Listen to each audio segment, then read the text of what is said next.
Good morning, everyone. I hope you all are fine. So, today we are going to start our next topic. Before starting the next topic, let's discuss a blue box that is given in the third chapter of your book. In that blue box, what is given there? One term is given there, occupational hazards. तो क्या होते हैं basically ये occupational hazards? Occupation का meaning होता है व्यवसाय और हैजार्ड्स का मीनिंग होता है हानियां। तो किसी भी पर्टिकुलर व्यवसाय से जो रिलेटेड हानियां होती हैं वो कहलाती हैं ऑक्यूपेशनल हैजार्ड्स। तो बेसिकली अगर हम इसको डिफाइन करें तो क्या डेफिनेशन होगी? Risk faced by the workers in any industry are called occupational hazards. कोई भी जो वर्कर है अगर वो किसी इंडस्ट्री में काम करता है तो वहां पर उसको बहुत सारे हेल्थ रिलेटेड रिस्क होते हैं, वो सारे कहलाते हैं ऑक्यूपेशनल हैजार्ड्स। फॉर एग्जाम्पल अगर हम बात करें वूलन इंडस्ट्री की, तो ये एक बहुत ही इंपॉर्टेंट इंडस्ट्री है हमारी कंट्री के अंदर, बहुत सारे लोग जुड़े होते हैं इसके साथ। तो वहां पर एक जॉब होती है सॉर्टर की जॉब। सॉर्टर क्या करता है? ये सॉर्टिंग के प्रोसेस को परफॉर्म करता है। और सॉर्टिंग क्या होता है ये हमने डिस्कस किया था। To divide the fleece into different groups of different textures. जो हमारे पास फ्लीस होती है उसके डिफरेंट टेक्सचर होते हैं, डिफरेंट कलर होते हैं, तो उसको अलग अलग ग्रुप्स में डिवाइड करने का जो काम है वो कौन करता है? वो सॉर्टर करता है। तो इसको कई बार क्या होता है कि जब ये वुलन इंडस्ट्री में काम करते हैं तो इनको एक ब्लड रिलेटेड डिजीज हो जाती है जिसको बोलते हैं सॉर्टर डिजीज। और इस डिजीज का कारण क्या होता है कि जो लोग वुलन इंडस्ट्री में काम करते हैं तो वूल के साथ एक बैक्टीरिया जो है वो एग्जिस्ट करता है।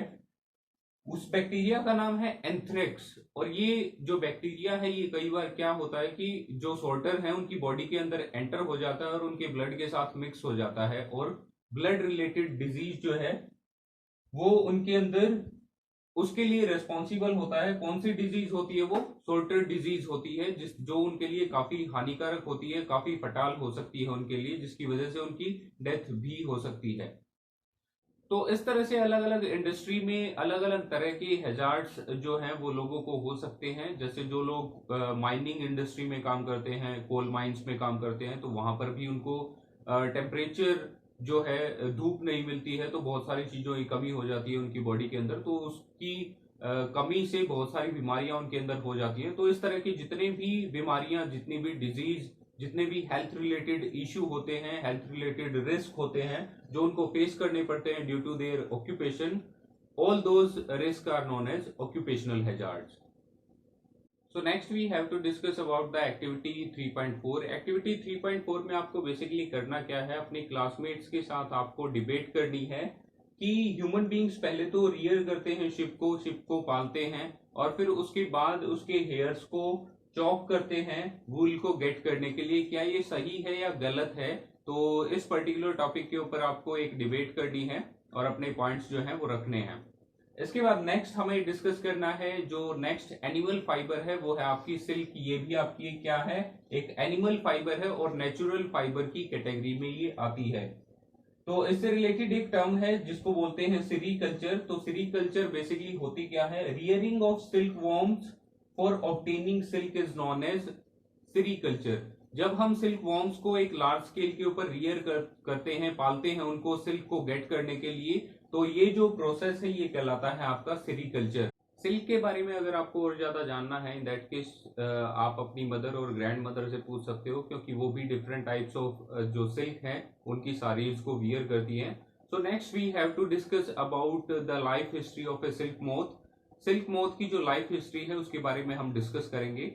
सबसे पहले बेसिकली होता क्या है कि जो फीमेल सिल्क मोथ है वो एग्स को ले करती है मलबेरी जो लीव्स हैं उनके ऊपर। मलबेरी लीव्स के ऊपर जो एग्स होते हैं फिर उनसे आपके जो लार्वा है वो हैच होते हैं। लार्वा से फिर जब वो और ज्यादा डेवलप होते हैं in that case they are known as caterpillar और सिल्क वोम। जब ये और ज्यादा मैच्योर हो जाते हैं तो इनको कैटरपिलर और सिल्क वोम बोला जाता है। इसके बाद जब ये नेक्स्ट स्टेज में एंटर होने वाले होते हैं तो उस टाइम पे इनको बोला जाता है प्यूपा। तो ये क्या करते हैं? बेसिकली अपने चारों तरफ एक नेट लाइक स्ट्रक्चर जो है वो बनाते हैं और खुद को सबसे पहले होल्ड करते हैं। फिर उसके अंदर एट की मूवमेंट में ये मूव करते रहते हैं और जब ये मूव करते हैं तो उस टाइम पे एक प्रोटीन निकलता है इनके हेड से, और वो प्रोटीन जो है एयर के कांटेक्ट में आने के बाद वो सॉलिड हो जाता है और इनकी चारों तरफ एक नेट लाइक स्ट्रक्चर जो है वो फॉर्म होता रहता है। इस तरह से जो आपका कैटरपिलर है उसकी जो ग्रोथ है वो इसके अंदर चलती रहती है और फाइनली एक इस तरह का स्ट्रक्चर इनके ऊपर बन जाता है जिसको बोला जाता है कुकुन। इसके बाद ये और ज्यादा डेवलप होते रहते हैं और फाइनली ये इसके अंदर से निकल के चले जाते हैं अडल्ट सिल्क वॉर्म की फॉर्म में, ये बाहर निकल जाते हैं, उड़ जाते हैं और फाइनली हमें कुकुन मिलते हैं। इन कुकुन्स को भेज दिया जाता है डिफरेंट इंडस्ट्रीज के अंदर जहां पर इनसे सिल्क फाइबर जो है वो ऑब्टेन की जाती है। So this was all about the different stages of the silk worm, किस तरह से वो ग्रो करता है और किस तरह से वो अपनी कंप्लीट लाइफ हिस्ट्री को पूरा करता है। इसके बाद ये फिर से एडल्ट सिल्क वॉर्म की फॉर्म में आ जाएगा, तो दोबारा से फिर ये एग्स जो है वो ले करेगा मलबेरी लीव्स के ऊपर, फिर इस तरह से ये कंप्लीट प्रोसेस जो है वो चलता रहता है। अब नेक्स्ट आता है डिफरेंट टाइप्स ऑफ सिल्क। हमारी कंट्री के अंदर बहुत ही लार्ज अमाउंट में आपका सिल्क जो है वो प्रोड्यूस किया जाता है और अलग अलग टाइप्स के सिल्क जो है वो देखने को मिलते हैं। कौन से टाइप हैं? एक तो टसर सिल्क है, मूगा सिल्क है, कोसा सिल्क है।